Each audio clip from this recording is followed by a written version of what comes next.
Hola, ¿cómo están? Muy buenas noches. Bienvenidas, bienvenidos a CNN Prime. Hoy nos va a acompañar en nuestro estudio el exministro de Hacienda, Ignacio Briones, para hablar sobre esta mega reforma propuesta por el gobierno. Exministro de Hacienda, como les decía, ex candidato presidencial también del sector, y un hombre, por lo tanto, y una voz que se quiere escuchar y que hay mucho interés. No ha hablado, no ha opinado sobre este tema, así que vamos a tener la oportunidad de preguntarle. Agenda abierta aquí en CNN Prime.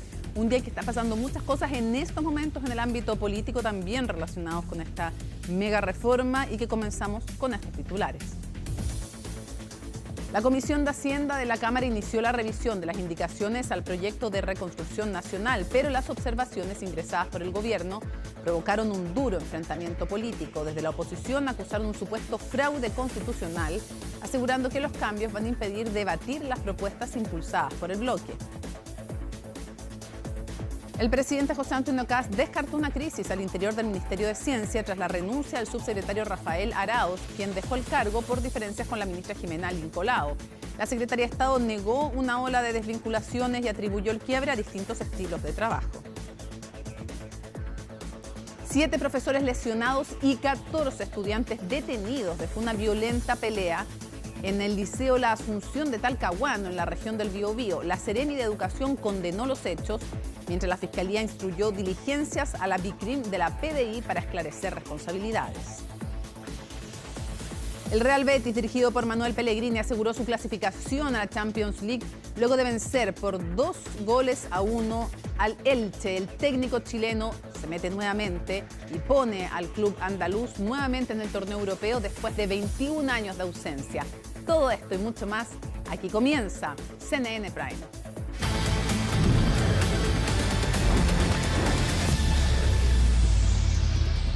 Bueno, hoy el presidente José Antonio Kast encabeza un nuevo cónclave oficialista en el Palacio Presidencial Cerro Castillo. Vamos a tomar contacto con Nicolás Donoso. ¿Quiénes son los convocados en esta ocasión? Todo esto en el contexto, lo sabemos, de la tramitación de estas mega reformas y las diferencias también que ha habido entre segundo piso, los ministros políticos, el propio Partido Republicano y también el llamado fuego amigo que ha venido desde este partido y también desde Chile Vamos en general. ¿Cómo estás, Nicolás? Te escuchamos.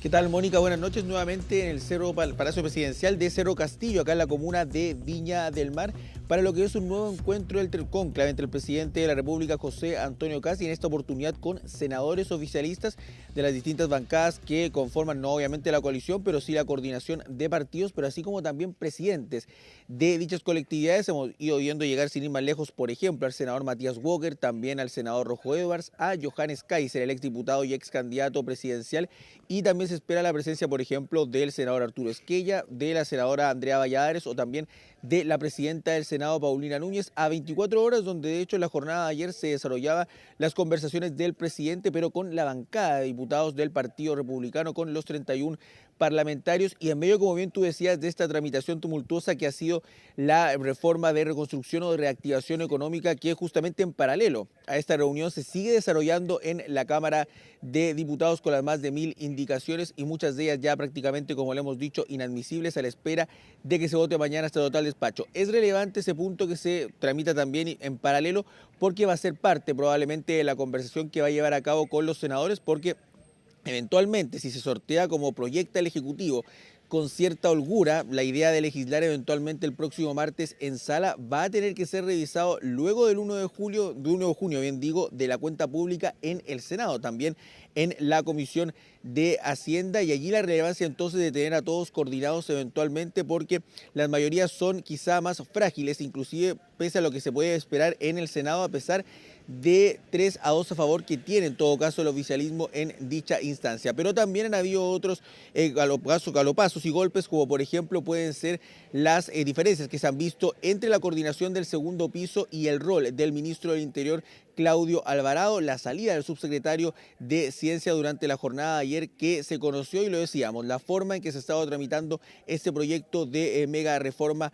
de reconstrucción. Entonces son todos esos aspectos que se van a ir hablando durante esta jornada. La reunión de ayer se extendió por cerca de 5 horas, se puede proyectar que aquello se va a profundizar durante esta jornada, y es al menos de hecho la tercera reunión que va sosteniendo el presidente José Antonio Kast, Mónica, al menos en el último mes. Lo decíamos ayer, realizó previo a su mensaje presidencial a su cadena nacional y previo a que se ingresara el proyecto de reconstrucción. Entonces realiza un Cerro Castillo también previo a poder coordinar aquello. Y siguen llegando en todo caso, también hay que decir, senadores, lo hemos dicho, también presidentes de partido para ir coordinando todo lo que se va a desarrollar. También hay que decirlo, previo al mensaje de cuenta pública, qué avances se pueden mostrar, qué proyectos se han ido avanzando, cuáles se deben acelerar en el tranco de acá a lo que va a restar de fin de año de periodo legislativo y en qué aspectos de coordinación se pueden ir en todo caso mejorando. Viene en todo caso también el senador Manuel José Sandón, expresidente además del Senado. Vamos a intentar acercarnos, de hecho también Mónica, para poder tener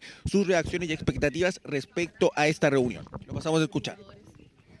Es una reunión de coordinación, no tengo ninguna expectativa más que eso, es conversar y ver qué es lo que el presidente nos plantea. Pero han habido diferentes tensiones en los últimos días en el sector, ¿no esperan que eso también se pueda conversar, también ordenar lo que es el oficialismo? O sea, más que ordenar, yo creo que todos los senadores y senadoras podrán dar su opinión, pero para mí es una reunión simple de coordinación como debe haber cada cierto tiempo con el presidente. Me imagino que se va a hablar también de la mega reforma, si bien está en la Cámara, ustedes están al tanto de la gran cantidad de indicaciones que ha presentado también la oposición, de la tumultuosa que ha sido quizá la tramitación. Yo creo que lo que hay que hablar es de cómo se va a hacer el trabajo en el Senado. Nosotros no tenemos nada que opinar de lo que pasa en la Cámara de Diputados, pero es una reunión absolutamente de coordinación aquí. ¿Y considera que hay diferencias o tensiones con el segundo piso de la moneda en parte del oficialismo con el segundo piso de la moneda? Yo por lo menos no he escuchado a ningún senador. Además, una cosa, si nosotros no somos gemelos, si uno puede tener opiniones y estas reuniones son para opinar, para poder opinar y hablar y decir lo que uno piensa, así que no le veo nada del otro mundo. ¿Esperan hacerle también un llamado al gobierno quizá a poner más prioridad en la agenda de seguridad? Yo creo que hay una tremenda agenda de seguridad. Lo que pasa es que a mí, yo lo que no entiendo es que se pretenda una agenda de seguridad pública. Eso sería malo. Las cosas en seguridad son secretas y hay que hacerlas bien. Después tendrán que mostrar los resultados, pero si yo fuera ministro de Seguridad no le contaría nada de lo que voy a hacer, pues. Sí, avisarle a los delincuentes lo que vamos a hacer. Senador, ¿y cómo ve que en este escenario también se dé la renuncia del ahora ex subsecretario Arauz? ¿Cómo lo ve? No, ese no es tema de los senadores, no tenemos nada que ver en eso nosotros. Eso es un problema del gobierno. No, nosotros aquí venimos al tema legislativo. ¿Pero no afecta al gobierno este escenario? ¿Esta renuncia a 2 meses de que haya empezado el gobierno? Es que no, la verdad es que no me he metido en ese tema, pero esta reunión es de coordinación legislativa y creo que es muy importante que el presidente escuche la opinión de las distintas personas nomás. Si no la Comisión legislativa quizá van a apurar para, por ejemplo, tramitar reglas de uso de la fuerza, infraestructura crítica, ya que hablaban de agenda de seguridad, porque eso en el gobierno anterior quedó en pausa y no se ha retomado todavía en el actual periodo legislativo. A ver, a mí me tocó participar mucho de eso. Lo que pasa es que le han dado mucha importancia al reglamento de uso de la fuerza, pero eso no tiene ningún sentido si no hay una estrategia general. Tiene que ser, esto va amarrado, es como una cadena. No sacan nada con tener un reglamento de uso de la fuerza si las policías y no trabajan de cierta manera y no tienen cierto apoyo para poder usar las armas. Así de claro. Yo soy de los que creo que hay que empezar a usar las armas, con los delincuentes, por supuesto. Gracias.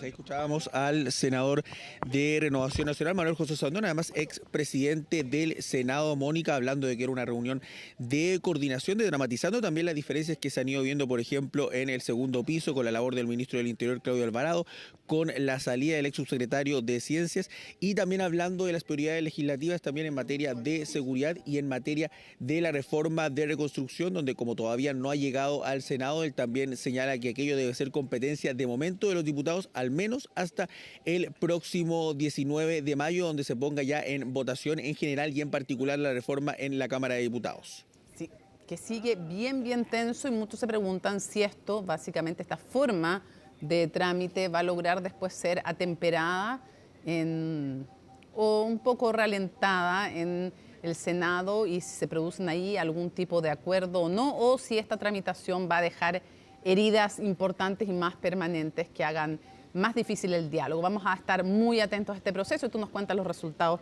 de este nuevo conclave oficialista con el presidente José Antonio Kast. Muchas gracias, buenas noches.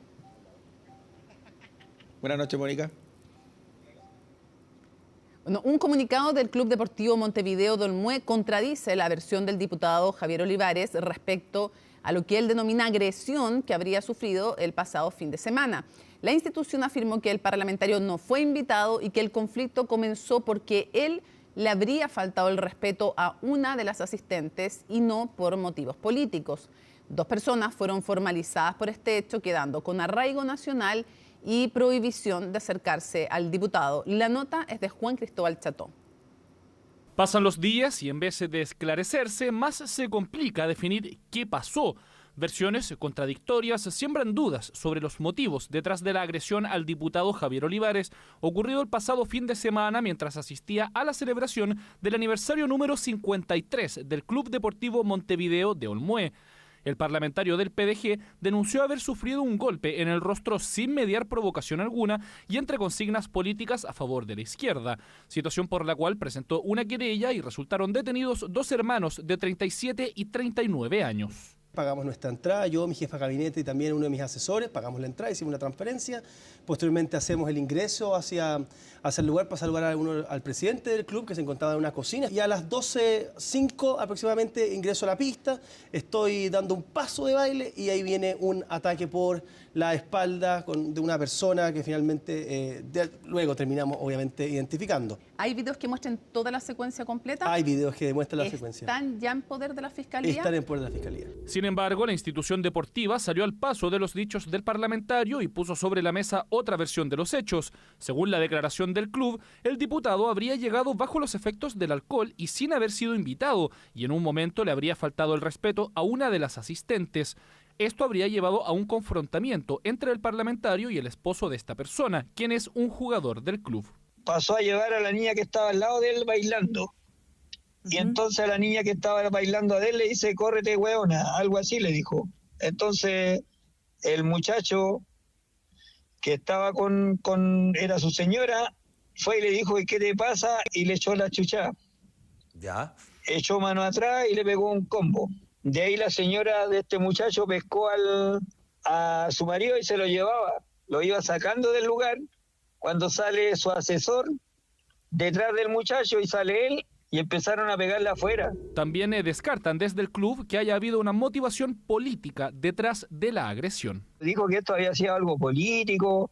Aquí no fue político. Y lo que más me molesta es que yo pertenezco a Renovación Nacional. Entonces, muchos diputados y senadores de mi línea, incluido el presidente, dio que yo no estoy avalando la violencia, pero sí que las cosas se digan lo que realmente pasó. La mañana de este martes, en el Juzgado de Garantía de Limache, fueron formalizados los 2 presuntos involucrados por los delitos de atentado contra la autoridad y lesiones menos graves. Esto en una audiencia que no permitió el acceso a la prensa por solicitud de la defensa y el querellante en representación del parlamentario. El abogado de Olivares pidió la prisión preventiva, a diferencia de la Fiscalía, que solicitó cautelares menos gravosas y los imputados quedaron con arraigo nacional y prohibición de acercarse a la víctima. Tras la formalización, el diputado fue muy crítico del Ministerio Público. El Ministerio Público, de manera bastante, podríamos decir incluso somera, intentó bajar el perfil y proteger, ¿no?, a estas personas. El gran problema que tenemos en Chile es el Ministerio Público. Es el Ministerio Público y este sistema garantista que tenemos con los delincuentes. Vuelvo y digo lo que dije antes.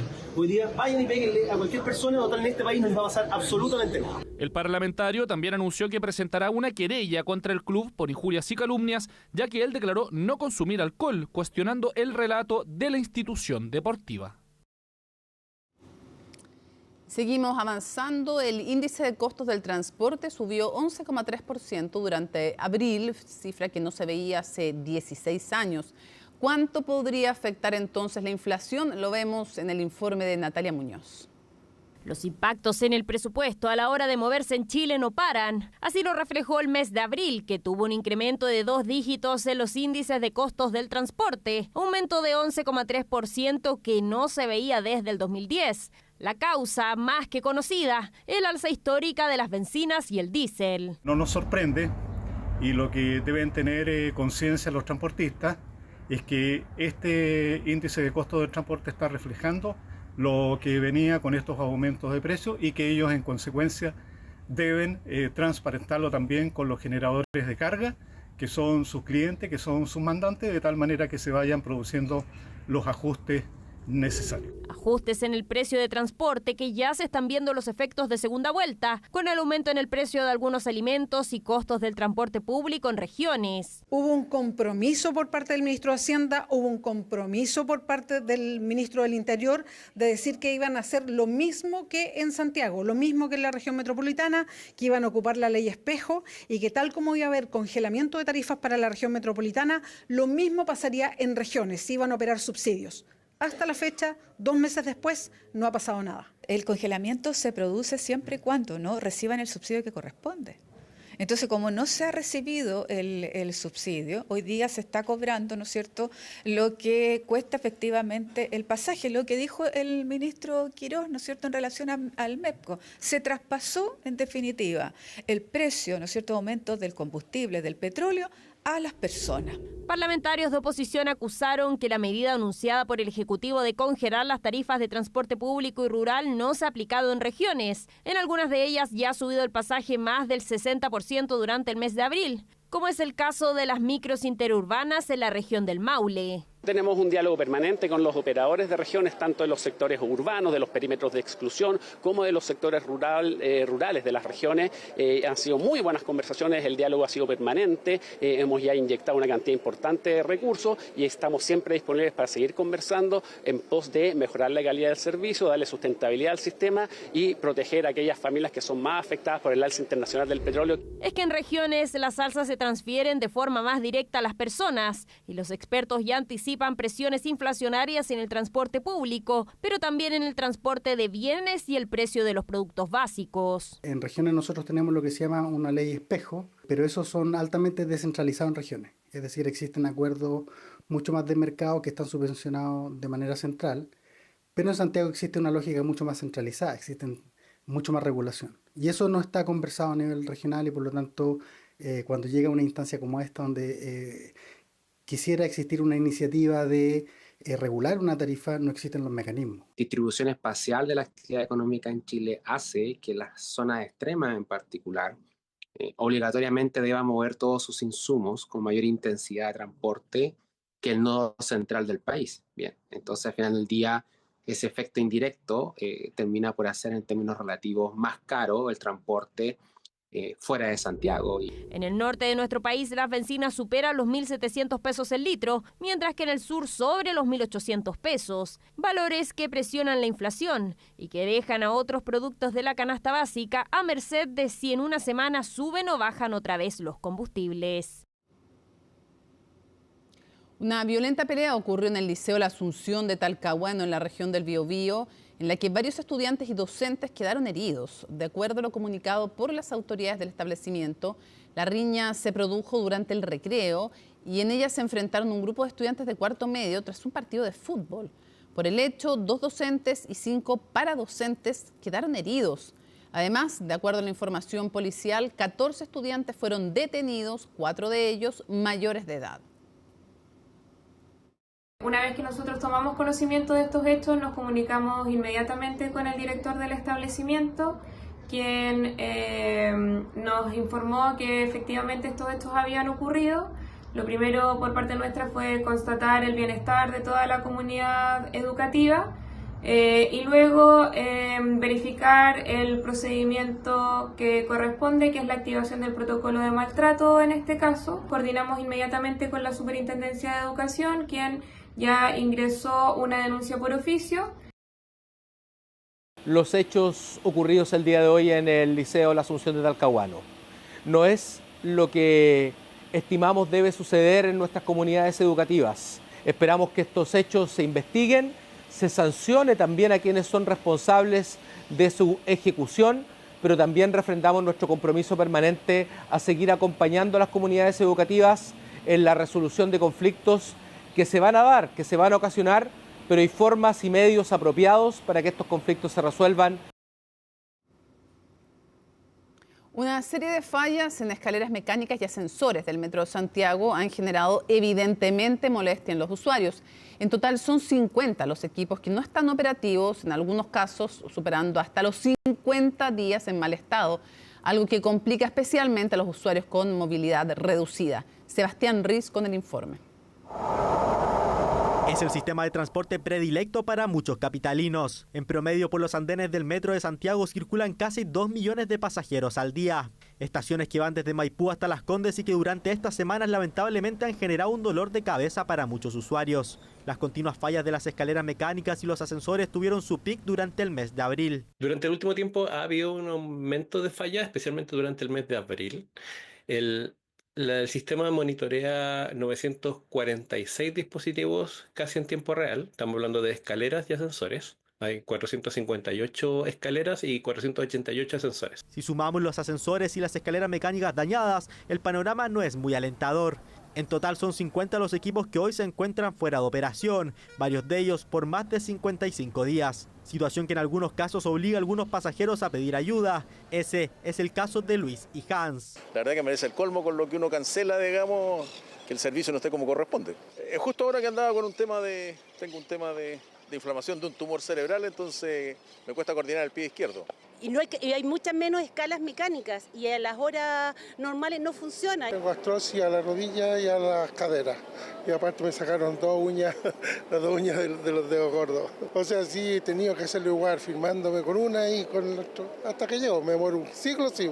Y es que en algunos casos, como en la estación Las Parcelas de la línea 5, tanto la escalera mecánica como el ascensor están inoperativos. Problema que se repite en por lo menos 3 estaciones más. Desde el Ministerio de Transporte aseguran estar trabajando para mitigarlo.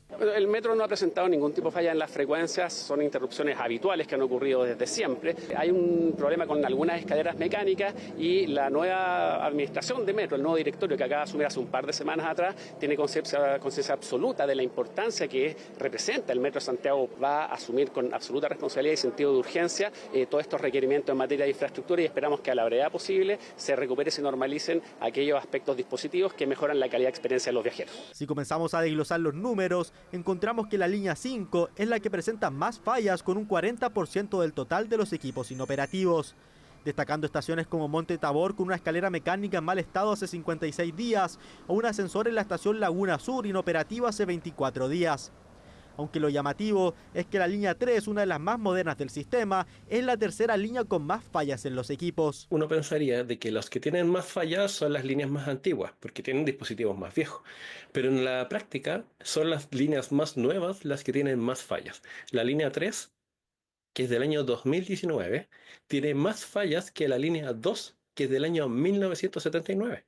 Eso no es lógico. Y nos lleva a una idea de que no es que los equipos sean más viejos y por eso fallan más, sino porque están peor mantenidos. Mantención que según los expertos sería una de las principales razones para la falla de los equipos. Procedimiento que está bajo la responsabilidad de una empresa externa que habría obtenido la licitación hace poco tiempo, atrasando la mantención y generando un aumento en las fallas. Ahora a los equipos en mal estado se suma el problema del pago ágil, sistema que permite pagar con tarjetas bancarias, pero que en los últimos días ha generado el llamado error 402, que provoca cobros duplicados o simplemente negando la operación. Bueno, la falla en los sistemas de pago, que es una falla muy esporádica, muy excepcional, y está asociada a las innovaciones tecnológicas que se están incorporando, ha conllevado una reacción muy rápida de parte tanto de los equipos de metro como del proveedor tecnológico. Ya se ha recuperado la falla y esperamos, cierto, que este tipo de interrupciones, de inconvenientes de cara al usuario no se vuelva a repetir. Problemas que afectan a uno de los sistemas de transporte preferidos por los santiaguinos, que además cumple 50 años de existencia, pero que aún tiene desafíos que superar. Los servicios están apostando cada vez más por la atención presencial de sus clientes. En ese contexto, el Banco BCI presentó su renovada sucursal preferencial Kennedy y aquí les contamos más. 1947 y los bancos lucían así. Papel, lápiz y quizás una máquina de escribir, sin ningún sistema digital y ni que hablar de la inteligencia artificial.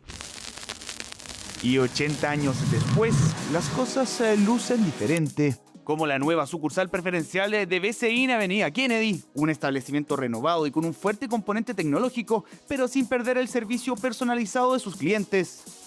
Bueno, las principales características que buscamos que los clientes puedan acercarse y volver a las sucursales buscando asesoría, buscando una atención integral, no solo en temas de crédito, sino que también en inversiones.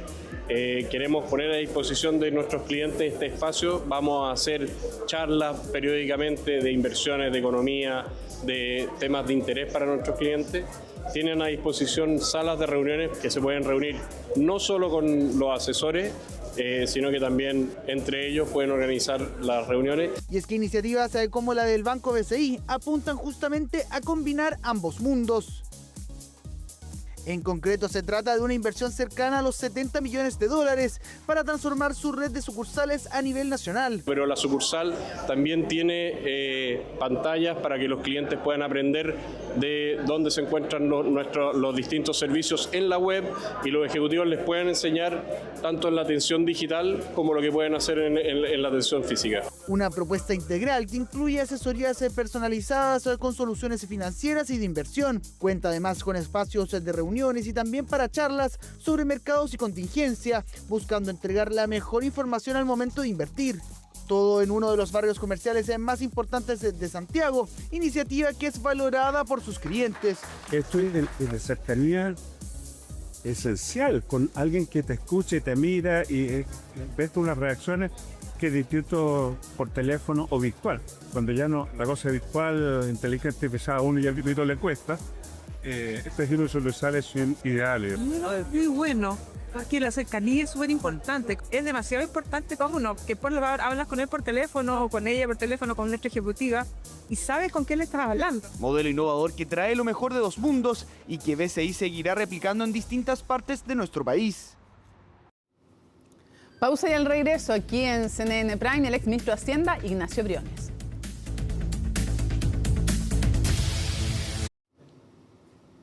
Una tensa y prolongada sesión se desarrolló en la Comisión de Hacienda de la Cámara por la tramitación de las indicaciones a este Plan de Reconstrucción Nacional.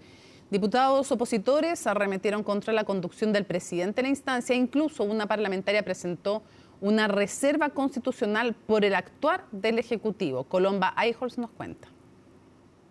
Más de 1.300 indicaciones marcaron el inicio de una nueva y tensa jornada en la antesala de la votación en particular del Plan de Reconstrucción Nacional en la Comisión de Hacienda de la Cámara. Un escenario que desde temprano abrió recriminaciones entre oficialismo y oposición por la magnitud de las enmiendas ingresadas. Cuando en un video 3 parlamentarios de este Congreso abiertamente hablan de un tsunami legislativo y presentan un número de indicaciones sabiendo que son contrarias a la Constitución, yo la verdad es que no lo puedo sino calificar como un fraude a la ley. Hablan de la ola, del tsunami. A mí me parece que la gente está esperando soluciones, está esperando propuestas y nosotros con nuestras indicaciones estamos en esa mirada. La forma de diálogo democrático al interior del Congreso Nacional se realiza precisamente a través de las indicaciones. El gobierno presenta un proyecto, nosotros lo revisamos, lo evaluamos y proponemos mejoras. No son indicaciones dilatorias. Indicaciones que apuntan a modificar distintos ejes del proyecto, desde cambios tributarios y beneficios para las pymes, hasta propuestas que el oficialismo calificó como inadmisibles o ajenas al corazón de la iniciativa. Un volumen de enmiendas que el gobierno atribuye a una estrategia para retrasar la discusión. Aquí hay una acción deliberada, dilatoria, pero en definitiva las urgencias hay que cumplirlas. Y si está este número de indicaciones, el presidente de la comisión tendrá que citar las veces y la oportunidad que correspondan para cumplir ese plazo. Pero si el plazo para la tramitación del proyecto había generado polémica durante la sesión pasada, esta vez el debate volvió a tensionarse incluso antes de iniciar la revisión de las enmiendas. La razón, las indicaciones ingresadas por el propio gobierno. Todo el trabajo que desarrollaron los parlamentarios de todos los sectores, porque aquí hay indicaciones del oficialismo y la oposición, quedan sin efecto porque frente a la eventual votación de las indicaciones propuestas por el Ejecutivo, la labor legislativa no solo quedaría reducida, sino que quedaría inhibida. Quiero hacer efectivamente la reserva de constitucionalidad, porque en este caso lo que está buscando el Ejecutivo es pretender hacer de esto una ley delegatoria, es decir, legislar sin la participación del Congreso. Tramitación que se extendió por cerca de 2 horas antes de pasar a la revisión de indicaciones,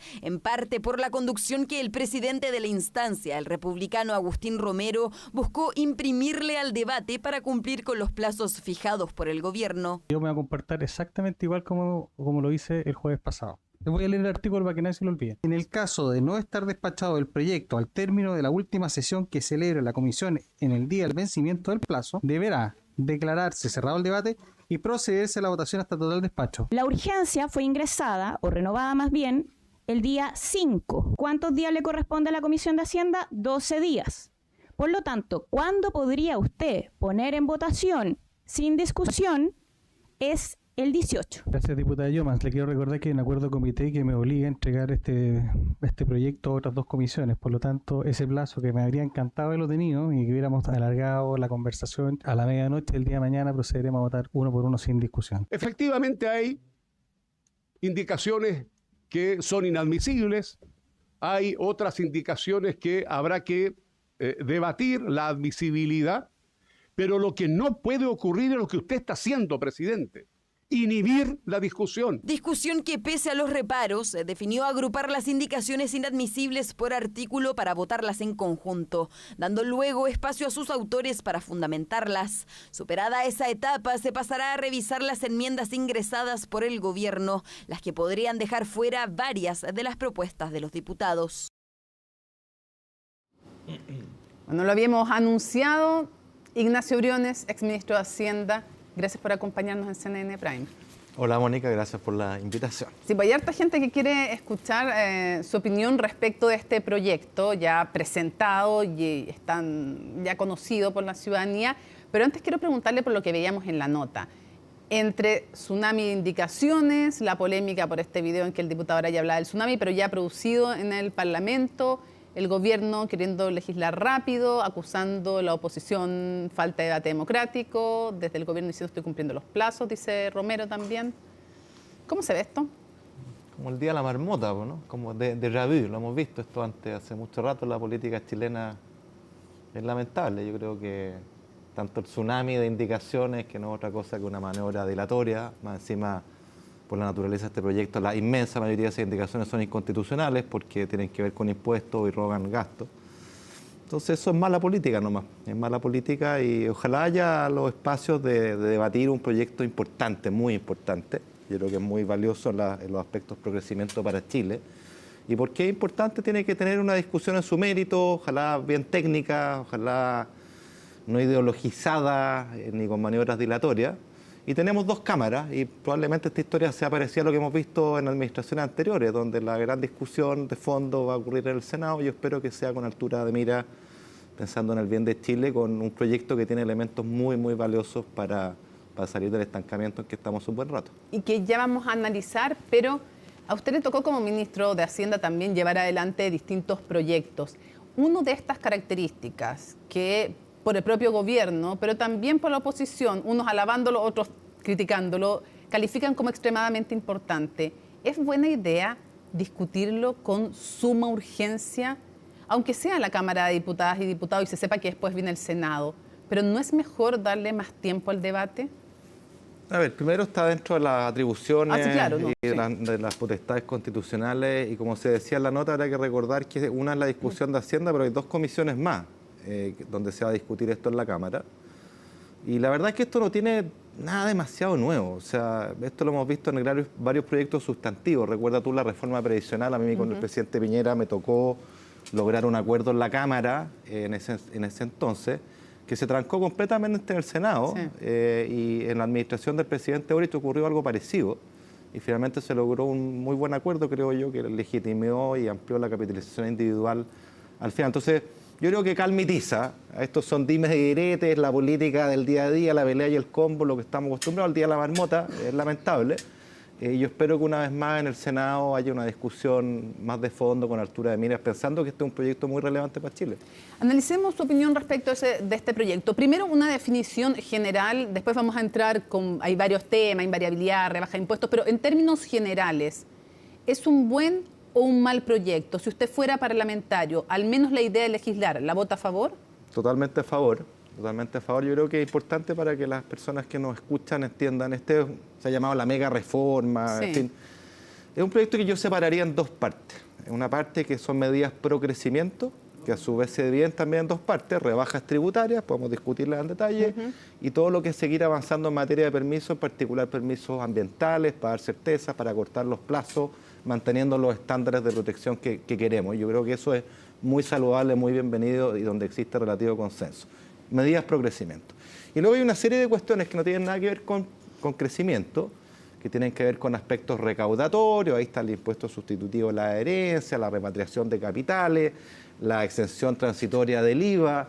Hay también toda una, yo lo llamaría una suerte de política industrial que da beneficios tributarios muy, muy generosos, podemos discutirlos también para la inversión en viviendas de FL2, y no solo eso, sino que de un metraje específico de menos de 90 metros. Y yo creo que la condonación de las contribuciones a primera vivienda a los adultos mayores, y yo creo que esas partes no tienen nada que ver con el crecimiento, y yo tengo una visión más bien crítica de esa parte. Pero en la primera, que es lo sustantivo, yo me cuadro 100% en lo medular, va en la dirección correcta. A ver, separemos la primera parte, procrecimiento, que es la parte que ve positiva. Sí. Es necesario y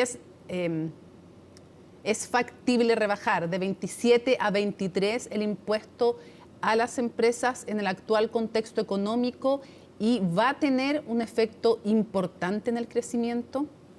Es necesario y es factible, no solo la rebaja, sino también la reintegración tributaria. Ahí está también el elemento de invariabilidad que podemos conversar. Pero yendo a la baja, yo creo que hay un cierto consenso, y eso es una buena noticia, en dos dimensiones, Mónica. Número uno, que Chile necesita crecer. Esta era una palabra pecaminosa hace 5 años, y yo me alegro que hoy día estemos todos de acuerdo que necesitamos crecer, porque sin crecimiento no hay oportunidades, no hay mejores pegas, no hay remuneración y tampoco plata para el fisco. La plata no cae del cielo.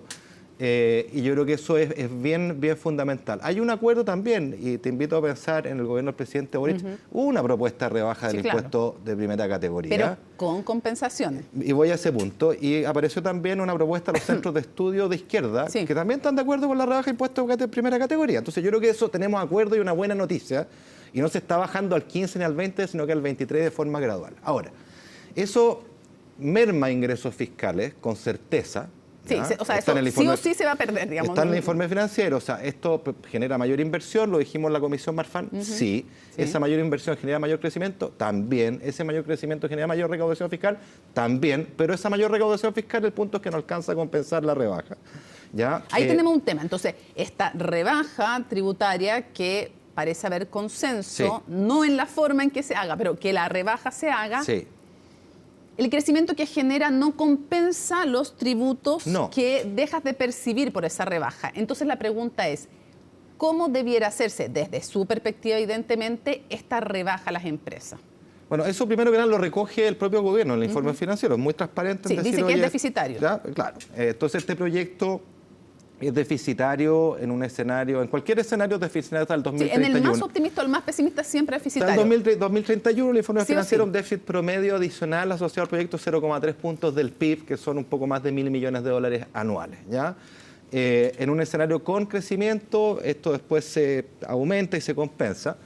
Pero el punto de fondo es que al 2031 tienes un déficit, y yo me cuadro aquí con lo que ha dicho el Consejo Fiscal Autónomo, lo que han dicho también economistas como Rodrigo Vergara, que me entrevistaron a ustedes ayer en Tolerancia Cero, lo mismo he dicho yo en distintos medios, incluyendo unas columnas de opinión, de que acá precisamente porque esta rebaja es importante, precisamente porque las medidas pro crecimiento son fundamentales, creo que es fundamental también que tenga la credibilidad fiscal para dar certeza de que este cambio perdure. Porque ¿Y cómo se logra esa credibilidad fiscal? Con medidas compensatorias que tienen distinta naturaleza. Número uno puede ser recorte o eficiencias de gasto, pero que no están en el proyecto y que quizás vamos a conocer en pocas semanas más cuando el gobierno presente su trayectoria de metas fiscales. Pero entendiendo que los recortes de gastos son más fáciles decirlos que hacerlos, ¿ya? Sobre todo los órdenes de magnitud que estamos hablando. Pero ese es indudablemente un camino, y un camino que yo creo que estaremos todos de acuerdo que la eficiencia del gasto es un imperativo ético. O sea, ¿ya? Rebaja las empresas sí, pero compensaciones. Claro. Después, tienes otro camino que es acortar o bajar los costos de este propio proyecto. Como decía Rodrigo Vergara ayer en Tolerancia Cero, y lo hemos dicho otros, una de las medidas más caras de este proyecto tiene que ver con el famoso crédito tributario al empleo. A la retención de empleo. A la retención de empleo, que es una medida súper cara. $1.400 millones. $1.400 millones. Por lo bajo. Sí. y sin un beneficio claro en términos de empleo. Y el gobierno tampoco lo ha justificado, digamos, dónde está el costo-beneficio de esta porque ecuación. ha dicho, de hecho, que no garantiza para nada nuevos empleos, sino más bien retención. Claro, pero incluso ese argumento es debatible, porque yo tomo el punto de que las personas que hoy día están empleadas tienen riesgo de perder su empleo. Ya. Lo concedo perfectamente. Pero nadie me podrá decir que el 100% de esas personas están en riesgo inminente de perder su empleo. Habrá una parte, un 10, un 15%. Entonces apoyemos a ese 10 o 15%, incluso con un beneficio que puede ser más generoso, pero como tienen menos personas, ahorra plata, digamos. Entonces, eso yo creo que es parte del debate. Y usted comparte con Rodrigo Vergara, entonces, que la idea del crédito a la retención de contratación se debería eliminar o focalizar en extremo. Sí, absolutamente. Yo siempre he creído en la focalización, que es un principio distributivo fundamental en un mundo en que los recursos son escasos. Él decía incluso eliminarlo. Él decía, yo no lo pondría como medida. ¿Y usted? Yo tampoco lo pondría como medida. Creo mucho más en un subsidio directo al empleo que en una vuelta larga con un crédito tributario que además se presta para, como dijo el Consejo Fiscal Autónomo, para planificaciones tributarias, es difícil de controlar, es caro y además complejiza el sistema tributario, cuando yo diría lo que necesitamos hacer es simplificarlo a mango, no seguirle metiendo pelo a la cola. Y déjeme ir a un Espérate, y una medida más, Mónica, compensatoria, porque yo creo que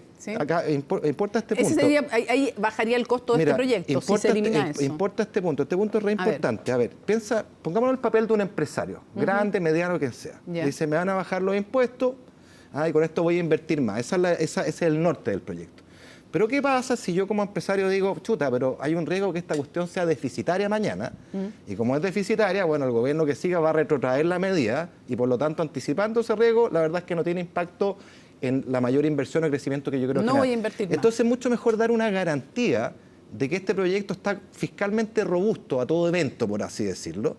Y eso se logra, entonces, recortando gastos, bajando el costo del proyecto, por ejemplo, pero también apuntando otros ingresos. Y acá hay buenos candidatos. Yo te diría, renta presunta. Es completamente anacrónico en el siglo XXI. Eliminar la renta presunta. Es un privilegio tributario para la casa esa cuestión. Eso recauda.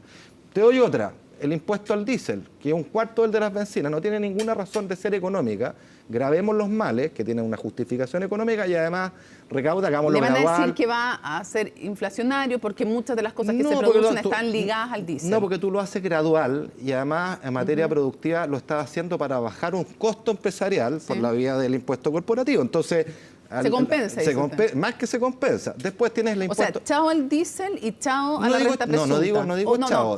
No, me refiero que hoy día el beneficio. Hoy día 1,5 UTM por metro cúbico el impuesto específico al diésel de las bencinas 6, es 4 veces. Yo digo, ¿por qué no lo subimos 1,5 UTM? Y hagámoslo gradual. Reducir el beneficio que tiene el diésel y eliminar la renta presunta. Claro, después tiene otros candidatos, digamos. Los alcoholes, digamos, sabemos hace rato que es un impuesto que está mal diseñado porque no grava la cantidad de alcohol, sino que grava el valor de venta del producto. Entonces grava la calidad, en definitiva, y no el mal que uno quiere grabar, que es el contenido alcohólico de un producto. Entonces se da el ridículo con una cerveza de buena calidad, artesanal, de buenos productores, o un buen vino paga muchísimo más teniendo menos contenido alcohólico que una mala botella de pisco. ¿Ya? Entonces ahí hay una cosa. Después están las apuestas online, proyecto que está en el Congreso, ahí hay dinero. Entonces yo siento que hay fórmulas para decir, oye, sí, este proyecto tiene un déficit, aquí está la plata, aquí queda claramente compensado. Con ingresos ciertos, frente a rebajas ciertas.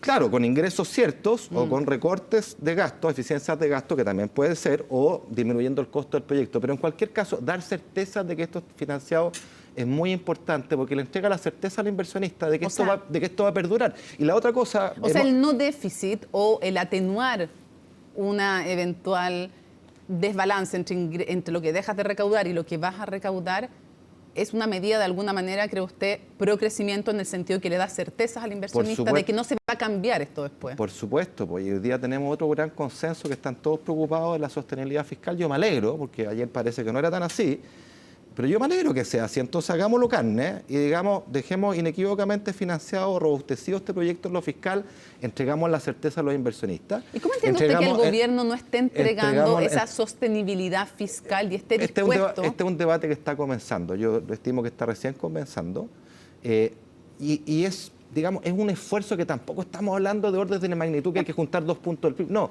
estamos hablando de 0,3, ¿ya?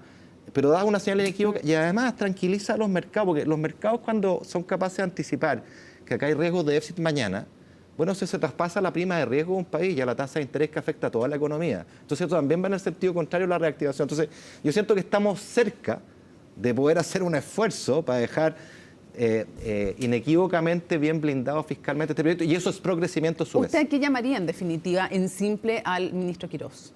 No, yo soy muy respetuoso como exministro. Bueno, al sistema político en su conjunto. Yo diría ver desapasionadamente esto, teniendo a la vista que es fundamental volver a crecer, que este proyecto tiene medidas de crecimiento bien importantes, no son todas, por cierto, y me gustaría que haya otras cosas, en materia laboral, en materia de reforma del empleo público, pero este proyecto que tenemos va en la dirección correcta, entrega una señal potente, y si las dudas están, como se ha manifestado a nivel del sector privado, bancos de inversión, el Consejo Fiscal Autónomo, respecto a los riesgos fiscales, bueno, aseguremos esos riesgos fiscales. Hay maneras de hacerlo y no estamos tan lejos, ¿te fijas?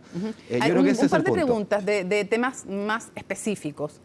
Usted decía, llamaría un debate desapasionado y que dé sostenibilidad fiscal, y eso queda claro como planteamiento, pero hay un par de cosas más puntuales de las cuales no hemos hablado. Sí.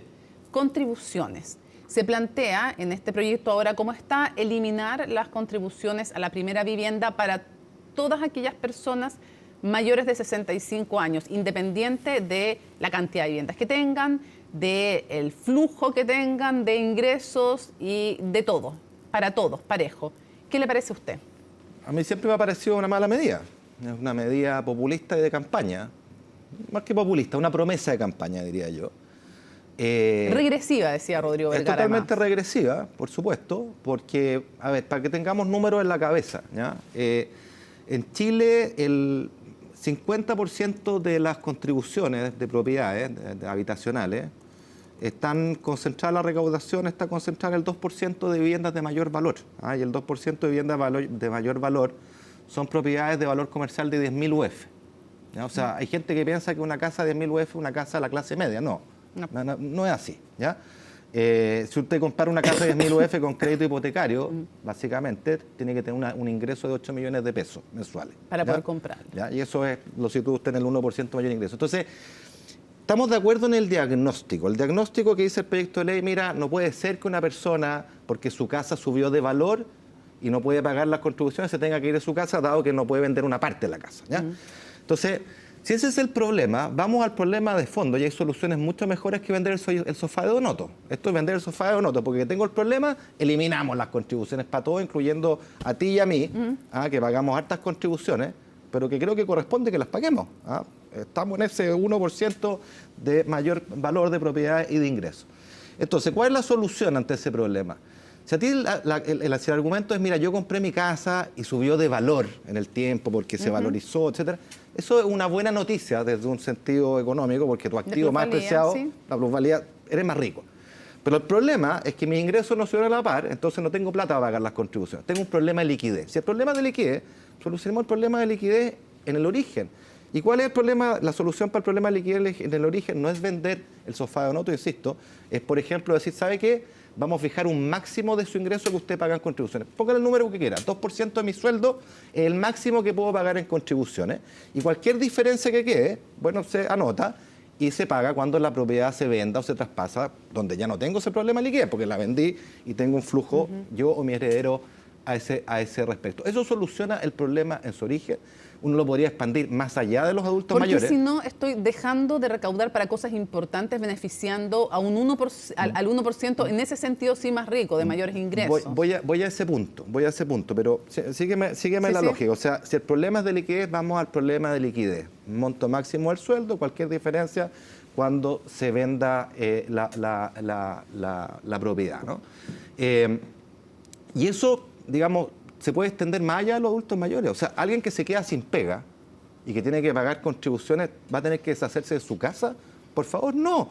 Demos la oportunidad a esa persona que tiene ingreso cero, sabe que pago cero, ¿ya? Y tengo una deuda, cuando mi casa la traspase, la pago. ¿Ya? Entonces, esa es una cuestión. Hay un segundo argumento, Mónica, que es que es muy importante entender acá que las contribuciones no son un pago al Estado central. Hay gente que dice, no, este es un doble impuesto, porque ya pagué impuesto a la renta. Bueno, esa lógica, claro, si uno la siguiera ad extremis, diría eliminemos el IVA también, porque yo pago IVA después de que pagué mi impuesto de la renta. Pero incluso concediendo aquello, uno tiene que entender que las contribuciones financian bienes públicos locales, la seguridad de la comuna, la plaza, la luminaria, tiene una razón de ser, ¿ya? De la cual todos nos beneficiamos. De la cual nos beneficiamos y de la cual además no es tan obvio como decir, ¿sabe qué? El Estado central le va a poner la plata a los municipios. Porque al hacer eso los municipios pierden autonomía. Y uno es de la derecha. Dependen del gobierno de turno. Claro, pues, o sea, pierden autonomía. Tienes que ir a golpear la puerta a papá Estado todos los años para que le pase la plata. Eso es perder autonomía. Y si usted lo quiere llamar desde una identidad de derecha, que yo suscribo, es perder el principio de subsidiariedad. O sea, acá tenemos que defender la subsidiariedad, la autonomía financiera local. Es muy importante. Y es muy importante que los vecinos que pagan contribuciones le exijan a su alcalde, deme la seguridad, acorde con aquello. Pero además, ¿no? los más afectados son los municipios de menos recursos, que son los que más dependen de esto. Por además. supuesto, pero el Estado, aquí la apuesta es que el Estado va a poner la plata, ¿ya? Mi punto es que los municipios van a tener que ir todos los años a golpear la plata al ministro de Hacienda, al papá fisco, el Estado central, deme la plata que me prometió. A mí me parece que es mucho más sano mantener la descentralización financiera, el principio de subsidiariedad, que es algo que uno de la centro derecha reivindica. Otro de los temas que conversábamos ayer y que han estado no solo con nosotros, sino que en general en el debate es la repatriación de capitales, con un beneficio importante que aumenta si se deja en Chile. Sí. ¿Qué le parece? Bueno, de nuevo, estas caen en el ámbito de las medidas no pro crecimiento. Yo he dicho, las medidas pro crecimiento me gustan, las apoyo, reforcémoslas fiscalmente para que no haya ninguna duda y vamos adelante. Estas son de las cosas no pro crecimiento, que tienen que ver con recaudar dinero. A mí la repatriación nunca me ha gustado, porque básicamente es un premio a los que hicieron trampa. Y yo no creo que haya darle premio a los que hicieron trampa, ni en impuestos, ni los que no pagan el CAE. De hecho, parece contradictorio el discurso correcto de exigir a los frescos que pueden pagar el CAE y que no lo pagan ir a cobrarle, y no hacer lo mismo con los frescos, digamos, que evadieron impuestos y le dice venga para acá. O sea, al contrario, se les premia. Con una tasa preferencial, con un premio. Esa es una cuestión. La segunda lo dice el Consejo Fiscal Autónomo. Cuando llevamos la cuarta repatriación, esta cuestión se normalizó. Entonces, la señal que usted entrega es que van a ir una quinta y una sexta, y por lo tanto afecta al comportamiento evasivo futuro de las personas. Dice, voy a evadir, no voy a aclarar toda mi renta, porque total va a venir un perdonazo después y ahí lo limpiamos. O sea, aumento en la posibilidad, de alguna manera, de evasión, de no cumplimiento tributario, pero además es un rendimiento decreciente, en lo recaudatorio me refiero. Yo creo que sí, Y tiene otro elemento adicional, que tú le das una tasa preferencial de 10% en una ventana de 12 meses, pero una tasa adicional de 7% si es que traes la plata a Chile, por ejemplo, invirtiéndola en DFL2, que es otra de las cosas que a mí no me gusta del proyecto, lo digo derechamente. Yo alabé la primera parte, soy crítico de esta otra parte, que es perfectible. La propuesta tiene una idea, una propuesta más bien, de que las personas pueden tener infinitos DFL2, pero ni siquiera cualquier DFL2, tiene que ser de menos de 90 metros cuadrados. ¿Ya? Entonces usted puede tener 100 DFL2, 200 DFL2, 300 DFL2. A mí me tocó ver como ministro de Hacienda personas naturales con 300 DFL2 y se les da una tasa plana preferencial de 5%. Mira, ¿qué significa esto en la práctica? Yo voy a situar el caso me tocó conocer un caso sin nombre y apellido, anónimo, digamos. 300 DFL2, que imagínate que tú lo arrendas 500.000 pesos mensuales. Son 1.800 millones de pesos anuales de ingreso de arriendo, ¿ya? Si tú los tributaras como cualquier persona, tendrías que pagar 700 millones de pesos de impuestos. Bien distinto. Si los tributas al 5%, pagas 90 millones de pesos.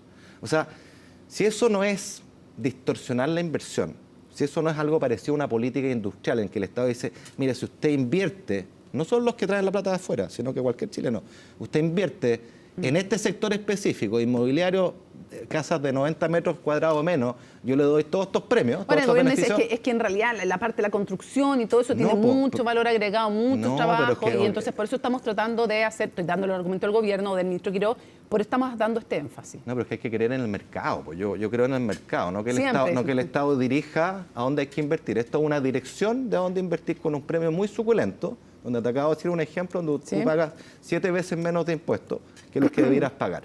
Eso distorsiona la asignación del capital, que tiene que ir a los usos más productivos y más eficientes, y no aquellos que resultan más atractivos porque el Estado te da un premio, ¿ya? Eso creo que es política industrial, yo creo nada más bien en el mercado.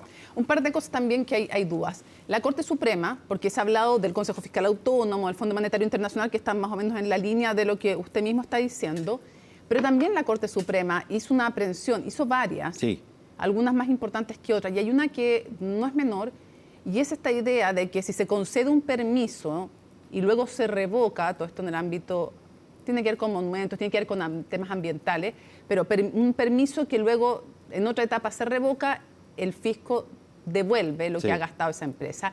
Y la Corte Suprema hace una aprehensión bastante severa al respecto. Sí, sí. A ver, el propio proyecto de ley indica vienen con indicaciones indica ahora, que estos casos son el 0,3% de los casos. No parece ser que algo que mueve demasiado la aguja. Yo entiendo el sentido de lo que quiere plantear el gobierno, pero tampoco es obvio que mueva la aguja, e incluso como sugiere la Corte Suprema puede generar incentivos contrapuestos, tanto para los jueces como para los funcionarios. Entonces, yo creo que esas son las cosas que van a venir en el debate, no es de primer orden. Insisto, creo que lo de primer orden es permisos en general, hay medidas muy potentes. Yo mismo he estado muy involucrado en permisos hace tiempo, al ministro Quirós le entregamos con horizontal y pivotes una batería de intervenciones a los textos, algunas de ellas recogidas acá. Yo creo que eso es muy valioso lo que se hizo en el gobierno del presidente Boric a ese respecto también, porque va construyendo un consenso de país, una mirada de Estado respecto a que esto no es necesariamente de izquierda o derecha, es bueno para Chile nomás. Y lo mismo pasa con impuestos. Hay un buen consenso que hay que bajar, que nuestra tasa es alta, que hay que, diría yo, reintegrar, pero creo que el matiz es cómo lo blindamos fiscalmente para que inequívocamente. Porque Rodrigo Vergara decía, también conversamos el tema integración versus reintegración, pero respecto a la invariabilidad, ¿es adecuado poner un monto solo de 50 millones de dólares cuando, claro, el decreto 600 tenía 50 millones, pero cuando 50 millones de dólares era nuestra plata, digámoslo? Sí. O sea, bueno, son siempre mucha plata, pero estamos hablando en términos globales de la economía de un país. Entonces, es muy bajo el monto y lo otro también... En el pasado, entre comillas, lo voy a decir súper poco técnico, pero se pagaba para tener acceso a esa invariabilidad, tributabas más si querías esa invariabilidad. La forma en que está establecido, ¿le parece? Una cosa previa, la integración. La integración es muy valiosa, a mi juicio, por dos razones. Primero, porque simplifica, por tres razones. Simplifica. Segundo, porque hace justicia tributaria. Esto mismo que estábamos hablando en el caso de los DFL2, hay un principio que se llama justicia tributaria, equidad horizontal, que es muy simple. Dice, dos personas que ganen lo mismo, independiente de su fuente de renta, tienen que pagar lo mismo. Si mi renta es empresarial y gané 100, pago lo mismo que mi renta laboral si gané los mismos 100. ¿Ya? Y ese principio me parece prístino. Y por lo mismo, y el gobierno lo defiende en el proyecto de ley, me parece que se contradice con esta idea de que si invierto en DFL2 voy a pagar mucho menos. ¿Ya? Entonces, esa es una. Pero dos, para las pymes, hoy día la semi-integración es un impuesto infinito a crecer. Usted vende $1 más que 3 millones de dólares al año, pasó a un régimen semi-integrado, donde le paga un peaje de casi 10% solo por vender $1 más. Eso es un desincentivo gigante a crecer, las pymes tienen que crecer. Y la invariabilidad. Yo siempre he sido partidario de la invariabilidad, pero hay que reconocer que lo que está en el proyecto es bastante atípico, y creo que tiene que discutirse en su mérito. Número uno, un seguro de invariabilidad debiera seguir la lógica de cualquier seguro, que el asegurado paga una cierta prima.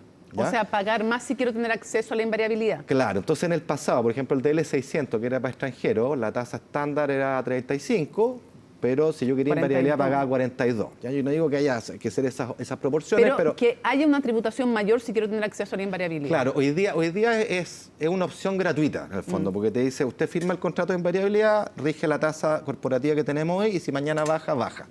¿Ya? Esa es una primera cosa. Pero la segunda cosa que es atípica es que la invariabilidad también es respecto a los impuestos de los accionistas, al global complementario. Eso yo no lo había visto nunca.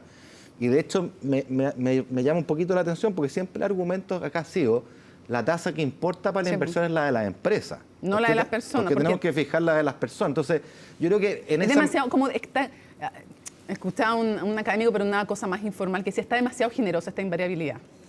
Yo creo que es discutible el debate. A mí me gusta el concepto de invariabilidad. No, decía en la forma. Sí, yo creo que tiene... O sea, yo nunca había visto una invariabilidad global complementario. Y no olvidemos... Por eso, a eso se refiere también. Y nunca olvidemos este tema. Pensemos en un sistema tributario que sea simple, por favor. Si yo le voy a meter 50 millones de dólares como requisito de cualquier nueva inversión, invariabilidad tributaria para la empresa y para los accionistas, o sea, la administración de esa cuestión te la encargo.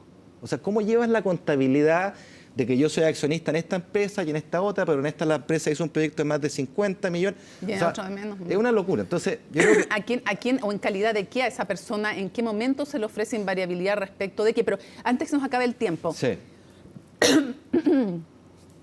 El gobierno, ¿cree usted, si mantiene tal cual el proyecto, sin introducirle ni rebajas respecto de los costos que tiene como eliminar, por ejemplo, el subsidio a la contratación, podría ser una de ellas, pero si mantiene tal cual el proyecto y no crea compensaciones y, por tanto, no hace caso de también las aprehensiones que ha puesto sobre la mesa el Consejo Fiscal Autónomo, va a tener que terminar endeudándose más? El otro día el senador Esquella decía que no endeudarse no era una línea roja y, por lo tanto, uno se empieza a preguntar, si se mantiene a rajatabla el proyecto, ¿la meta de déficit no se va a cumplir? ¿Se van a endeudar más? ¿El país se va a tener que endeudar? Yo creo que la ortodoxia fiscal, la que yo defiendo, creo, también es una cosa en que hemos avanzado como consenso y yo creo que es fundamental ser muy prudente en esta materia, confiar en la extraordinaria institucionalidad que tiene Chile a través de un Consejo Fiscal Autónomo que es un lujo en su independencia, en su rigor, ha dado pruebas de aquello en el gobierno anterior y ahora también. Y yo creo que ese es un mínimo común que siempre tenemos que resguardar y respetar. Consejo Fiscal Autónomo. Y evitar este riesgo, Mónica, porque este es el riesgo que no va a pasar. Pero me gustaría que me despejara ese riesgo y yo le preguntaba, estando como está, inevitablemente requiere endeudarse. Yo pienso que es, o sea, con los números que están arriba de la mesa, evidente, a menos que haya unas compensaciones de recorte de gasto, que sean no solo los 6.000 millones prometidos para estabilizar las finanzas públicas del desequilibrio que venía de la administración anterior, sino que hay un extra respecto a este proyecto, pero esa cuenta no es infinita, digamos. Entonces, yo creo que es la prudencia, y acá una cosa súper importante, para que se entienda bien el punto, ¿qué es lo que nos ha pasado en el pasado? Y al gobierno anterior también le pasó. Que nos enamoramos de unos ciertos ingresos maravillosos que vamos a tener, los damos como ciertos, comprometemos gastos seguros contra estos ingresos, y luego ocurre que esos ingresos maravillosos no llegan la mitad. La otra mitad que es lo que es déficit y deuda, y eso es lo que nos ha pasado. Y acá le pasó al gobierno anterior. ¿Le puede pasar a este gobierno también? Espérate, le pasó al gobierno anterior, yo lo dijo Rodrigo Vergara, y estuvimos juntos en esa sesión del Senado, donde le dijimos al gobierno, mire, usted está diciendo que va a recaudar 1,5 puntos del PIB con el proyecto anti-evasión y elusión. El FMI dice 0,5. ¿Por qué no seamos prudentes? Comprometemos 0,5 de gasto y si después llega más plata que el 0,5, el descueve, ¿ya? Pero esa misma lógica aplica acá, ¿ya? Yo tengo rebajas bastante seguras de ingresos que las quiero compensar contra la expectativa de mayores ingresos después de 2031 por crecimiento, ¿ya? Y está bien asignarle un peso al crecimiento, obvio, si eso es lo que busca el proyecto de ley. Pero entendamos, como lo dijimos en la Comisión Marfan, que todos estos números que dan vuelta, incluyendo los nuestros, tienen un montón de varianza, volatilidad. O sea, puede estar aquí o puede estar acá. Nosotros tomamos el punto medio. No sabemos exactamente cuándo ocurre en el tiempo. Si ocurre mañana, en 2 años, en 5, en 10. Entonces, hay harta dispersión de resultados. Y de las finanzas públicas, un sano principio es ser conservador. O sea, que no le pase a este gobierno lo que le pasó al gobierno anterior. Y a los anteriores, ¿ya? Porque eso es lo que ha hecho que la deuda crezca en Chile. Entonces, seamos conservadores en lo fiscal. Y creo que ser conservadores en la fiscal beneficia al proyecto porque le da credibilidad, le da estabilidad de cara al inversionista. Un par de cosas rápidas antes de cerrar. ¿Buena o mala idea negociar con el PDG? No me meto ahí. La política es la política. A mí sí lo que diría es que lo que hemos visto en las negociaciones es que eso desde ya encarece el costo de esta reforma y no sabemos en cuánto, ¿ya? Y me temo que el PDG va a seguir pidiendo más y más. Tiene como inflación esta petición. Y todo eso cuesta plata y esta cuestión hay que mirarla desde una perspectiva de equilibrio general. O sea, hemos hablado del proyecto que es deficitario, como lo ha dicho el propio gobierno, el CFA, todo. Pero todo lo que se haga en materia de gasto, de eficiencia de gasto, recorte de gasto, hay que verlo no solo en relación a este proyecto, sino que es la película completa. Si al final lo que interesa es el saldo fiscal de Chile, es un poco la pregunta que tú me hacías antes. O sea, si Chile no logra converger, no logra normalizar sus cuentas fiscales, vamos a seguir endeudando al país, pasando el límite prudente del 45%, que ya estamos ahí. Y yo diría, no lo podemos traspasar, no podemos correr ese riesgo. Seamos ortodoxos en esto, seamos prudentes en esto. Y yo creo que están todos los elementos, no es no es tanta plata tampoco. No, pero exige voluntad de acuerdos, llegar a acuerdos. Yo creo que esos acuerdos van a producirse en el Senado porque este proyecto es un proyecto importante. ¿Por qué es importante? Me gustaría pensar que el gobierno en una segunda instancia no se allane, digamos, a que lo medular, permisos, rebaja tributaria e integración, quede bien blindado fiscalmente de forma tal de maximizar esos acuerdos, ¿no así? Y también ojalá de darle la mayor aprobación posible de forma de entregar una señal de estabilidad política, que también es muy importante para los inversionistas. Acá hay que ponerse en la piel de los inversionistas. ¿Ah? A mí una vez un gran empresario me dijo, mira, nos gustaría que acá pasara algo parecido en pensiones. Pero usted no echa de menos también medidas para la clase media, como han pedido desde la oposición y desde el propio oficialismo, diputados como Alessandri, que dice, me gustaría ver que no solo celebren las grandes empresas y las empresas, sino que también la clase media. Te voy a decir algo poco popular. A ver, para cerrar. Porque eso es también se engloba en esa crítica de que esto es un proyecto para los ricos. A ver, digamos las cosas como son, fácticamente, no un juicio normativo. ¿Quiénes son las personas que invierten? Son las personas que tienen plata para invertir, no son las personas más pobres. Si este proyecto busca aumentar, acelerar la inversión, bueno, se sigue que está apuntando al incentivo a aquellas personas que tienen más dinero para invertir. Y eso va a generar más trabajo, más crecimiento que no necesitamos. Pero esta cosa como de, no, es que tiene que haber medidas, si esto no es un proyecto de política social, eso discutamos en otra parte, ¿ya? Este es un proyecto pro crecimiento, pro inversión, ¿ya? Y pensar entonces que ese crecimiento y esa inversión no viene de las personas que tienen los recursos para hacer esas inversiones, equivocar el debate. Solo dos cosas para saber si estaban, porque tenemos que terminar. Lo primero, ¿es posible o es muy ambicioso, como decía Rodrigo Vergara, lograr al final de este gobierno crecer al 4% o es demasiado ambicioso? Es una excelente pregunta y yo voy a dejar instalado un concepto. Pongamos el apellido crecimiento. El crecimiento que importa es el crecimiento tendencial. Es la velocidad de crucer, la capacidad real que tiene una economía de crecer. ¿Y por qué digo esto? Porque a lo mejor podemos terminar el gobierno creciendo al 4%, por una razón de factores externos. Estamos viendo un superciclo del cobre. El anterior superciclo del cobre, la economía chilena creció 5%. Pero esa no es una razón estructural. La razón estructural tiene que ver con reformas estructurales que aumenten la tasa de inversión, que aumenten la productividad, que aumenten el nivel de educación, de capacitación de los trabajadores. Esas son las cosas que te cambian el crecimiento tendencial del mediocre 2% que arrastramos hace un rato, a un 3, a un 4, a un 5. ¿Ya?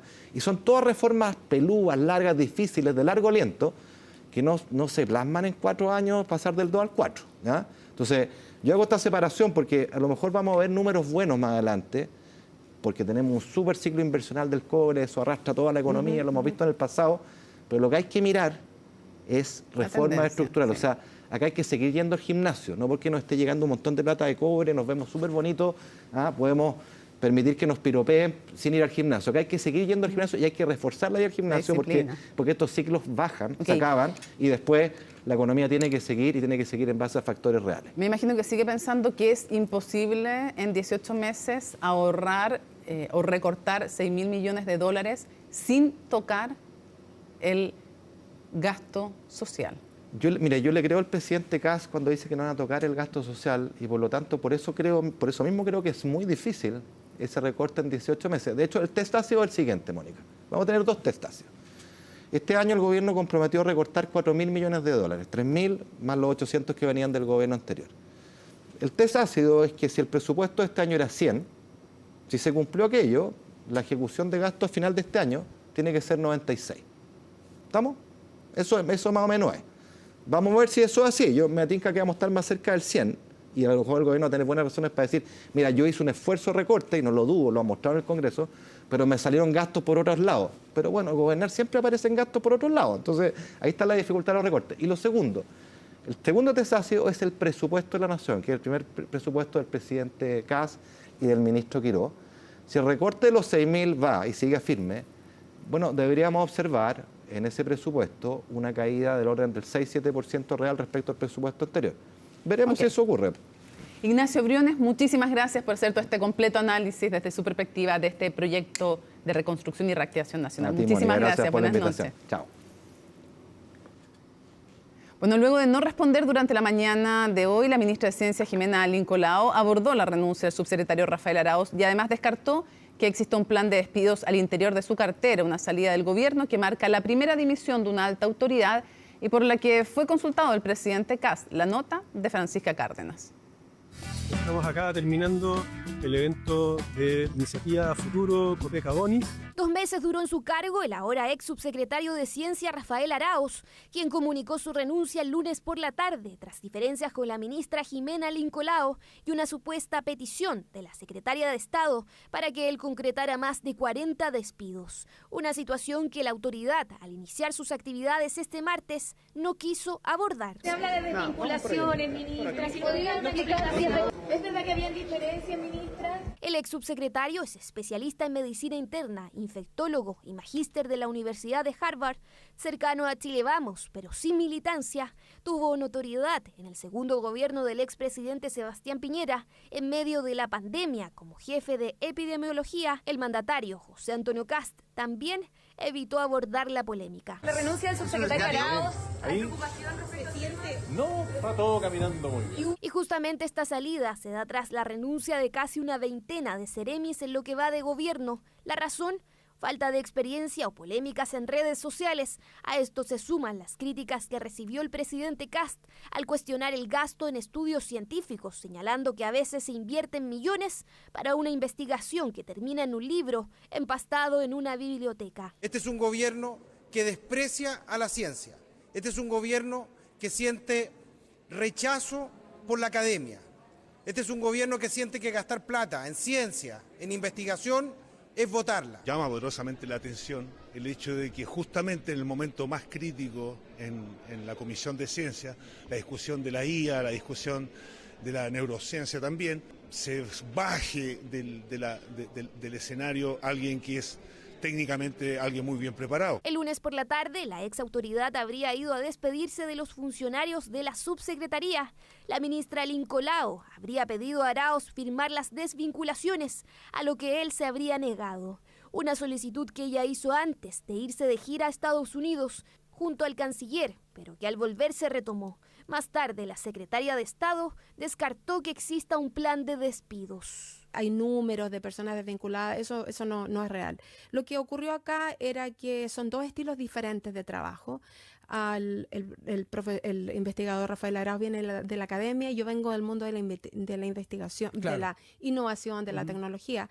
Entonces, ahí había un poco de diferencia y claro, fue una decisión mutua. En el oficialismo respaldaron al gobierno, aunque también admiten que hubo diferencias en otros ámbitos entre las autoridades, como el debate del proyecto que se discute en el Congreso para regular el uso de la inteligencia artificial. Lo que nos ha entregado el Ministerio es que hubo una diferencia de opinión y creo que un ministerio, para funcionar de la mejor manera, requiere que haya una visión similar, ¿no es cierto?, entre el ministerio en sí y la subsecretaría. No es un desmantelamiento, esto a mí me parece que es una evaluación que se hizo respecto a quienes debían o no continuar en base a criterios que sean los que den mayor eficiencia, el buen uso de los recursos públicos, de cómo se está llevando adelante, además también una readecuación, un ajuste. Una salida que además se da en medio de un contexto de ahorro fiscal por parte del Ejecutivo, lo que se manifiesta, por ejemplo, en la idea de fusionar los gabinetes del Ministerio y de la Subsecretaría de Ciencia. Cuando una autoridad con perfil técnico y credibilidad pública decide dar un paso al costado tan temprano,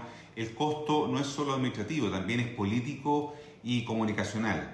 Las renuncias tempranas suelen leerse como síntomas de problemas de coordinación. Primera alta autoridad del Ejecutivo que da un paso al costado, una salida que la moneda además ha tenido que enfrentar con críticas del mundo político y también académico. Muy buenas noches, partimos la revisión de las noticias internacionales en Conexión Global y vamos a comenzar de inmediato en Estados Unidos. Donald Trump ya va camino hacia China, va a reunirse con el presidente Xi Jinping este jueves. Y si bien se espera que traten distintos temas sobre el comercio, hoy se le preguntó al presidente Donald Trump si van a hablar respecto de la guerra en Irán. China podría tener un rol importante que jugar en estas conversaciones, considerando por una parte que es aliado de Irán y que también se ve afectado enormemente por el cierre del estrecho de Hormuz. Donald Trump dijo que va a tener una larga conversación con el presidente chino, pero que de todas maneras no necesita de su ayuda, dijo Donald Trump, para terminar con la guerra en Irán. Pasemos a revisar qué dijo el mandatario. Well, I think number one, we're going to have a long talk about it. I think he's been relatively good, to be honest with you. You look at the blockade, no problem.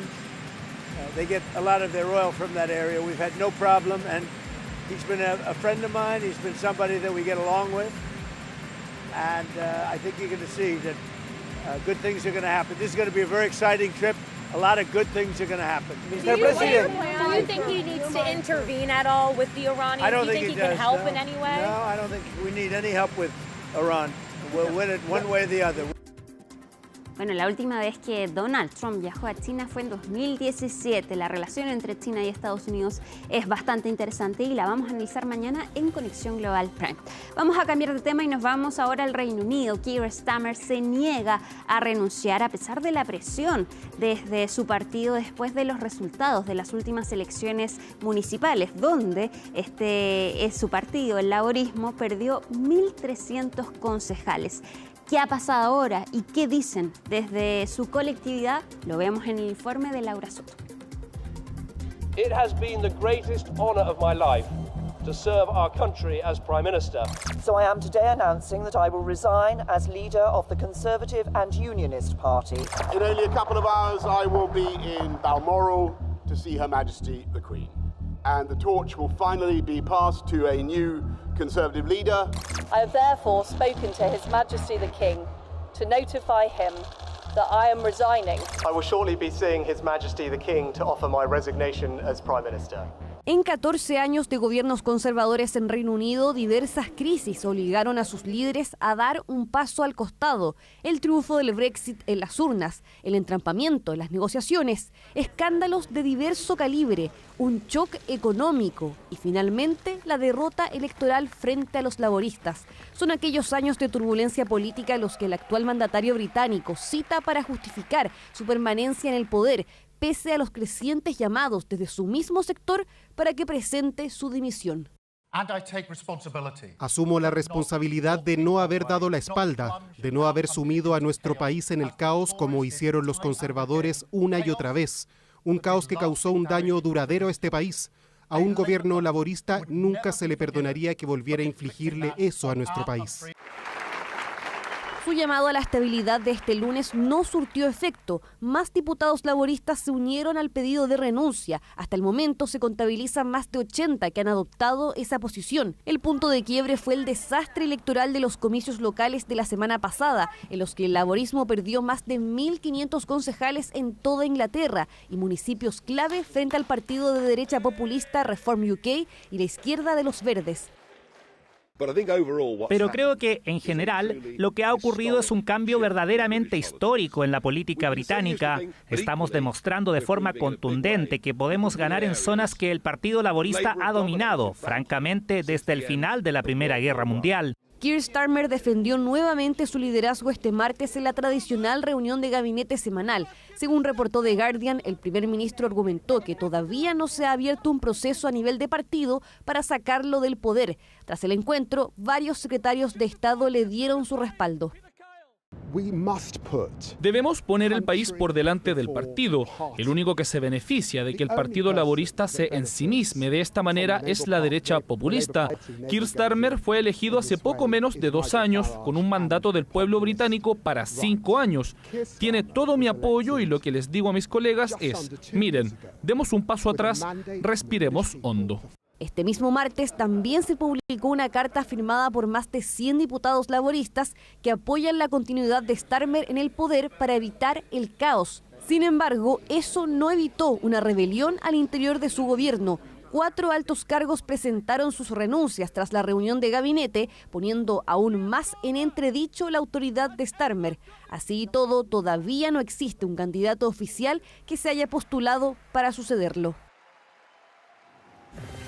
Nos vamos rápidamente a Francia, donde hay un chileno que se está luciendo. Se trata del director Diego Céspedes, bastante joven, que es parte del jurado de Cannes. Ahí lo vemos entonces en la inauguración de este evento. Está junto a la nominada al Oscar Demi Moore, también junto a la directora ganadora del Oscar, Chloe Zhao. Es parte entonces de este jurado que va a decidir qué película va a ganar la Palma de Oro. Y Diego Céspedes llegó hasta este importante lugar tras dirigir La misteriosa mirada del flamenco. Hoy estuvo en la inauguración, ayer estuvo en la conferencia de prensa y lo ven ustedes vestido de blanco, y dijo que el cine debe tomar una postura política, que él representa no solo a Chile, sino también a América Latina, y que también espera que no solo la gente rica pueda ser capaz de hacer cine. Diego Céspedes entonces está ahí en un lugar muy importante, dejando a nuestro país en alto, y por supuesto mandamos las felicitaciones a este joven artista chileno. Vamos a terminar ahora en Londres nuevamente, pero por este particular momento, porque el cantante británico Rod Stewart se encontró con el rey Carlos III en un evento en el Albert Royal Hall, y ahí lo felicitó por la última visita que hizo el rey a Estados Unidos. Pero no solo eso, también tuvo palabras para Donald Trump. Veamos el momento. Hello, sir. May I say well done in the Americans? You were superb. Absolutely superb. Put that little white bag in his place. Puso a ese mequetrefe en su lugar, así dijo Rod Stewart. Entonces habló respecto de Donald Trump. Se escucha que el rey se ríe, pero claro, no se alcanza a entender qué es lo que le dijo. Un momento particular entonces que se registró ayer en Londres. Yo me despido, pero sigue Mónica Rincón con más CNN Prime. Que estén muy bien, buenas noches. Vamos ahora inmediatamente a otras noticias porque estamos preocupados. ¿Qué pasa con la postulación de Chile para los Juegos Olímpicos de la Juventud en el año 2030? Durante esta jornada, el Comité Olímpico Internacional dejó en pausa este proceso en el marco de una revisión estratégica global orientada a fortalecer la relación del movimiento olímpico con las nuevas generaciones. Por ese contexto, finalmente se da a una pausa para poder tomar esta determinación de quién va a ser sede. Hay 3 ciudades que están compitiendo, obviamente está Santiago, Bangkok y Asunción. Visitaron Bangkok y después de esto tomaron esta determinación. ¿Qué dice el gobierno? Hay esperanzas todavía desde que Chile pueda ser sede. Escuchemos inmediatamente la palabra de la ministra del Deporte, Natalia Uco. Se informó formalmente el Comité Olímpico Internacional que había un aplazamiento en la visita, tanto de la visita a Chile como a Paraguay, lo cual nosotros lo tomamos con una postura neutra, en el sentido de que vamos a seguir estando con la misma postura de recibir los Juegos y de recibirlos cuando sea conveniente. El Comité Olímpico Internacional quedó en avisarnos, como deadline están los Juegos Olímpicos de la Juventud de Qatar. Eso sí que nos dejaron claro que esa es como la fecha límite en que vamos a tener noticias. Estamos en continua comunicación con el Comité Olímpico, seguimos fuerte con nuestra postulación y seguimos creyendo que esta iniciativa es una oportunidad de transformación cultural del deporte escolar. Creemos que es una posibilidad hermosa para Chile, para traer el deporte a la edad escolar que creemos que tanto falta para nuestro país. Perfecto, entonces esto no pondría en riesgo la candidatura de Chile para finalmente estos Juegos. Es que eso es algo que escapa de nuestras posibilidades. Nosotros somos un país que está postulando los Juegos y el que determina eso es el Comité Olímpico Internacional. Lo que sí depende de Chile es que nosotros seguimos postulando con mucha fuerza. El presidente lo ha dicho, el ministerio lo ha dicho, el Comité Olímpico Chileno lo ha dicho, y seguimos nosotros con nuestra misma postura, incluso más fuerte, y vamos a recibirlo cuando ellos vengan. Nosotros vamos a recibirlo como buen chileno, con los brazos abiertos, y seguimos queriendo recibir esos Juegos Olímpicos del 2030 en Chile. Bueno, seguimos en carrera, Mónica. Esperemos que Chile pueda hacerse de estos Juegos Olímpicos de la Juventud. Ya vimos los cambios que se generó en la ciudadanía amante del deporte tras Santiago 2023. Sin duda se generaría algo muy parecido si finalmente somos sedes de estos Juegos en el año 2030. Le agradecemos, por supuesto, a Felipe Gallardo por toda la información. Termina CNN Prime. Para quienes nos preguntan a través de las redes sociales, Ya está en nuestras redes sociales y pronto en nuestra web la entrevista completa al exministro de Hacienda, Ignacio Briones. Nos despedimos, pero como es martes, los dejamos con Futuro 360 con Paloma Ávila y, por supuesto, luego Última Mirada con Fernando Paulsen. Martes 12 de mayo, así estuvo nuestro país y el mundo. Somos CNN Chile. Buenas noches.